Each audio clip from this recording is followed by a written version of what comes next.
Muchas veces pensamos que cuando el ser humano pecó en el Génesis, Dios tuvo que improvisar un plan de emergencia para salvarnos. Pensamos que Dios primero vio el problema, luego hizo una promesa y al final buscó una solución. Pero la Biblia muestra todo lo contrario. Dios nunca improvisa. Todo lo que vemos en la historia es el cumplimiento de un plan perfecto que ya estaba cerrado desde antes de la creación. Para entender cómo funciona el plan de Dios, podemos resumirlo en una sola frase. El pacto es la raíz, la promesa es el fruto, la sangre es el sello, y la historia es donde todo se cumple. Ahora bien, ¿qué es primero, el pacto o la promesa?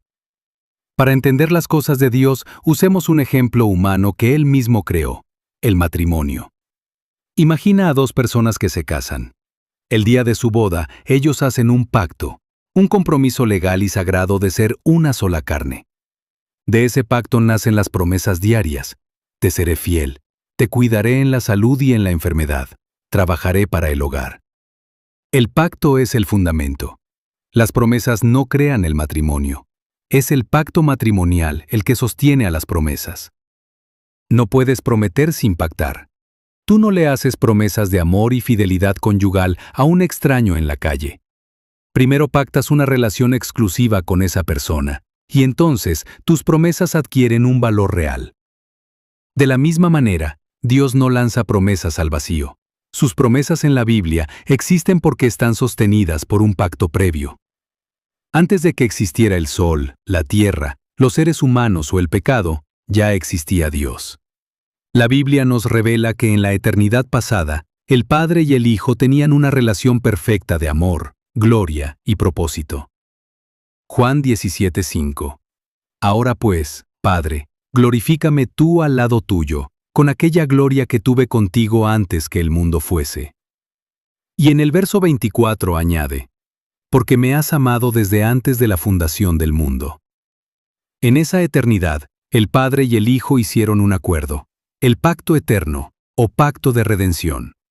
En este acuerdo mutuo se definió la misión de la salvación. No fue una reacción desesperada al pecado, ya estaba determinado quiénes seríamos salvos y cómo se pagaría el precio. Ahora bien, si el pacto se hizo en el cielo y en la eternidad, ¿qué es la promesa? Bueno, la promesa es la forma en que Dios nos comunica su plan dentro del tiempo. Cuando Dios va al Génesis tras la caída del hombre, o cuando le habla a Abraham, Dios no está inventando un plan en ese momento. Él está revelando en la tierra lo que ya había pactado en el cielo con su Hijo. La promesa es el fruto visible de una raíz invisible llamada pacto. Jesús vino a la tierra con una agenda clara y una misión recibida de ese pacto. Juan 6:38-39. Porque he descendido del cielo, no para hacer mi voluntad, sino la voluntad del que me envió. Y esta es la voluntad del Padre, que de todo lo que me diere, no pierda yo nada. Si tuviéramos que ir a un tribunal bíblico para demostrar que el Padre y el Hijo hicieron un pacto entre ellos antes de la creación, usaríamos dos pruebas reinas en el Nuevo Testamento. Una está en los Evangelios y la otra en las cartas. En los Evangelios, hay un momento clave donde Jesús revela directamente este acuerdo secreto con su Padre. Ocurre en Lucas 22:29, cuando les dice a sus discípulos, Yo, pues, os asigno un reino, como mi Padre me lo asignó a mí. A simple vista, la palabra asignó suena como un regalo o un nombramiento común. Pero cuando abrimos el texto original y miramos la palabra que Jesús usó, descubrimos algo asombroso. Jesús utilizó el verbo griego diatitemai. En el mundo antiguo, diatitemai no era una palabra cualquiera, era un término legal y jurídico que significaba textualmente hacer un pacto o hacer un testamento. Por lo tanto, si tradujéramos las palabras exactas de Jesús en los tribunales, Él estaba diciendo, Yo hago un pacto con ustedes para darles un reino, tal como mi Padre hizo un pacto conmigo. Esto es interesante porque Lucas 22:29 es el único lugar en los Evangelios donde Jesús usa esta palabra para hablar del acuerdo con su Padre. Pero, ¿existe otro lugar que confirme esta misma escena jurídica? Sí. En el libro de Hebreos. Cuando el escritor de Hebreos quiere explicar de dónde sacó Jesús la autoridad para ser nuestro gran Salvador y sacerdote, nos lleva de regreso al acuerdo original. En Hebreos 7:28 el texto dice: «Porque la ley constituye sumos sacerdotes a débiles hombres, pero la palabra del juramento, posterior a la ley, al Hijo, hecho perfecto para siempre». Para entender este pasaje, hay que conectarlo con el versículo 21, donde explica que el Padre le hizo un juramento directo al Hijo diciendo: «Juró el Señor, y no se arrepentirá. Tú eres sacerdote para siempre».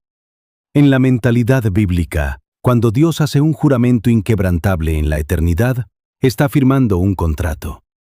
De hecho, la raíz de la palabra griega para pacto, que vimos en Lucas, diatitemai, es la misma raíz de la palabra diateque, que Hebreos usa en el versículo 22 para concluir que, debido a ese juramento del Padre, Jesús es hecho fiador de un mejor pacto. ¿Qué nos enseña esta sección? Que Jesús no se nombró a sí mismo Rey ni Salvador por iniciativa propia en la tierra. Las dos palabras clave de estos pasajes, diatitemai en Lucas y diateque en Hebreos, demuestran la misma verdad. El Padre, mediante un juramento eterno, hizo un pacto legal con el Hijo antes de enviarlo al mundo. El Hijo vino a la historia humana a cumplir la misión de un contrato que ya estaba firmado en el cielo. Aquí llegamos a un principio bíblico clave. La sangre no crea el pacto. La sangre lo ratifica y lo sella. Para que la sangre pueda sellar un pacto, el pacto tiene que haber sido diseñado antes. Lo vemos en el Antiguo Testamento. Éxodo 24:8. Moisés tomó la sangre y roció sobre el pueblo, y dijo: «He aquí la sangre del pacto que Jehová ha hecho con vosotros». Moisés no dijo: «Esta sangre crea un pacto hoy», sino: «Esta sangre sella el pacto que Dios ya diseñó». Lo mismo pasa con Jesús en la cruz.